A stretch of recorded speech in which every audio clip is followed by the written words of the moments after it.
At so ayan, hi guys, welcome back ka channel natin at ito na nga si episode 162 para kay season 4 natin kay Saitama at huwag na natin patagalin pa, simulan na natin yan. At kanina nga ay dito tayo natapos sa grupo nila Blast dahil ito nga nagpapanig sila dahil kailangan ng araw nila ayusin kaagad yung kanilang dimensional seal dahil nagkakaroon na ng butas yun. At now, ang continuation yan is ito naman na, balik dito sa malaking butas kung nasaan sila Saitama at saka si Garo at eto nga hala, sige tuloy dyan yung bakbakon dalawa at then after nga niyan is boom, dito alis sila dyan sa napakalaking butas pero ito nga grabe wasak-wasak rito yung mga dinadaanan ng dalawa at ito nga patuloy si Saitama sa paggulpi rito kay Garo. So yun, walang magawa dito ito si Garo at ito habang binabanatan siya ni Saitama ay naisip nga dito ni Garo na ito yung pagdating sa technique, sa power, sa speed, sa creativity at saka sa mga atake, paano niya raw ba tatalunin itong kalbo na to. So ito grabe, yung mga mata ni Saitama wala nang itim at ito tuloy-tuloy lang siya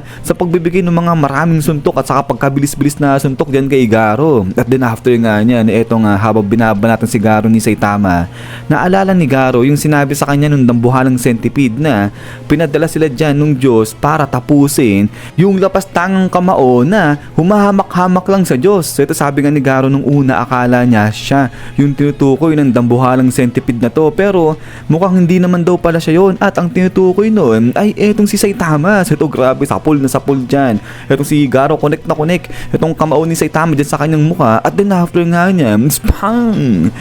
Dito talsik ngayon dyan etong si Garo at eto nga ngayon boom, grabe ang lakas ng pagkasuntok ni Saitama at eto nga ang sharp ng pagkakalipad ni Garo dyan nahati rito etong bundok at eto nga ngayon bang bam. So dito talbog etong si Garo hanggang sa mag-crash na nga rito etong si Garo dito na sa may tubig at eto nga dyan bagsak etong si Garo lupay-pay ngayon siya dyan at eto nga ngayon hinga-hinga at nasasaktan dito etong si Garo. So tingin na lang siya dun sa may itaas sa may kalangitan. But then suddenly ay ito nga lapag na si Kalbo dyan banda kay Garo pero ang aangas ng pagdating ni Saitama rito kasi dun banda sa may likod niya may sumasabog-sabog pa. At then ito nga ngayon tingin-tingin si Garo dun kay Saitama at di nga siya naimik rito at ito nga nung pagtingin niya ng maigi dun kay Saitama sabi niya nga dyan sa loob-loob niya, anong klaseng lalaki to? At then pagkatapos nga niya na ito nga ngayon sabi ni Garo na itong si Kalbo parang siya yung embodiment ng unfairness. So kaya nga eto gigil na gigil dyan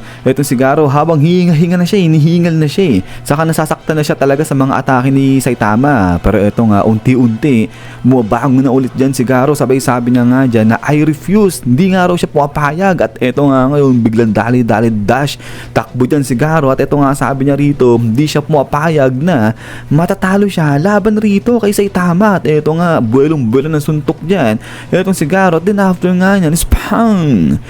Dito labasan ngayon si Ritan dyan itong mga dugo at ito nga ngayon talsik ngayon rito itong si Garo. So sa kanya galing sa kanya nagmula yung mga dugo na nagsitalsikan dyan at ito nga tingin-tingin si Saitama dyan kay Garo. Grabe, kitang kita rito ang tigas ng kamao nito ni Saitama at ito nga ngayon basag yung mukha na naman dito ni Garo. At din pagkatapos nga niya ay ito nga ngayon sa kabilang banda din sa may kalangitan ay may nagpo-form na nga na kung ano at ito habang nagpo-form dyan itong kung ano dyan sa may kalangitan na ito nga tuloy-tuloy pa rin si Garo sa paglipad dyan sa ere pero ito nga nasira na nabasag na itong kanyang pagkalaki-laking armor. So grabe, parang armor lang pala ni Garo itong nakikita natin dyan at ayun nasa loob siya nito pero ito habang tumatalsik din si Garo sabi niya nga dyan na kahit na umabot na nga raw siya sa gantong punto na kung saan naging halimaw na nga siya lahat-lahat lumakas siya ng todo pero ganun pa rin pinulbos lang siya ng tinatawag na hindi matalo na unfairness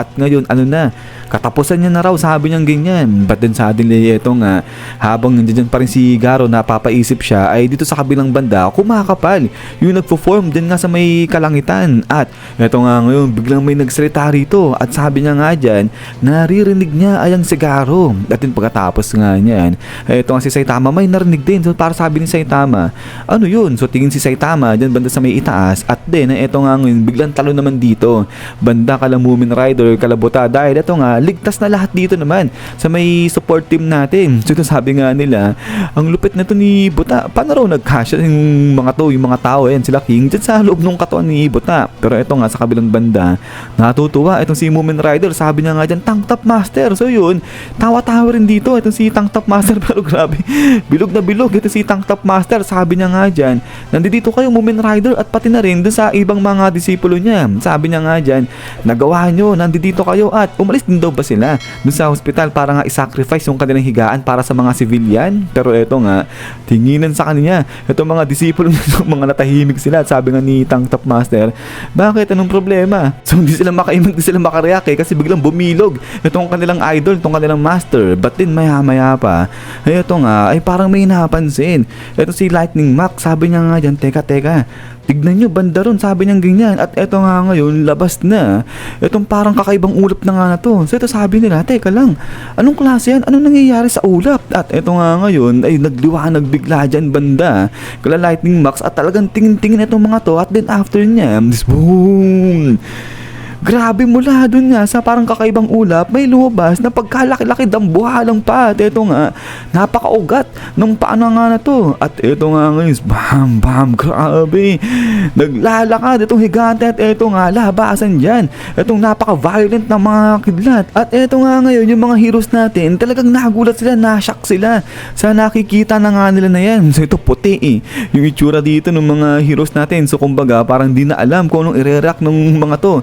Lahat sila mga natameme na. But then after nga niyan is balik ulit dito kay Saitama at sa kay Garo. So ito nga sumuntok ulit din si Garo, pero sinalag lang yan ito ni Saitama. Sabi niya nga dyan na tumigil na itong si Garo. At ito nga ngayon napadaw na dito itong si Garo. So binaba siya ni Saitama. At sabi nga ni Saitama nga rito, dahil useless naman daw itong ginagawa ni Garo, hindi yan umuubra. At ito nga tuloy ni Saitama, alam naman daw yan ni Garo, diba? Kita niya naman yan. At ito ngayon sagot na si Garo, sabi niya nga dyan, napatay na siya ni Saitama, diba? Total naman, isang hero itong si Saitama. So ito, sagot si Saitama, sabi niya nga dyan, na sa tingin niya ay talagang malaki yung galit nito ni Garo sa mga hero.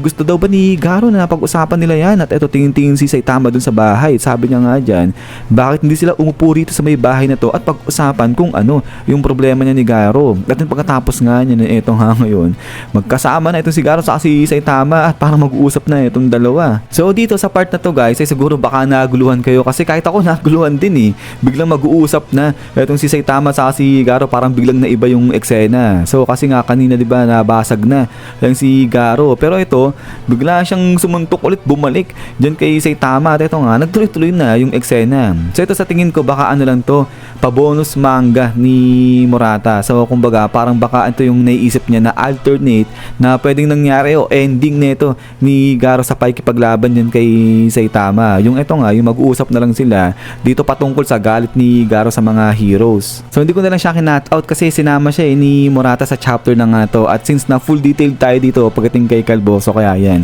sinama ko na. So dinamin ko lang talaga kayo guys sa pagkalito ko. Nakakalito kasi, so damay-damay na to. Pero yun nga guys ay ulit, ay siguro dito tayo magfo-focus sa yung pagdating nga ng mga paa na to dyan sa harapan ng mga heroes na to. So mamaya ay dito tayo magtutuloy. At yun, pagkatapos nga niyan, is yan guys, so hanggang dito lang. Ito sa episode 162 natin. At ayan, ay sana natripan nyo itong video natin. At kung natripan nyo itong upload natin ngayon, huwag nyo kalimutan mag-iwan ng like. So yan, so lagi mag-ingat. God bless nyo lahat at kita-kits tayo ulit.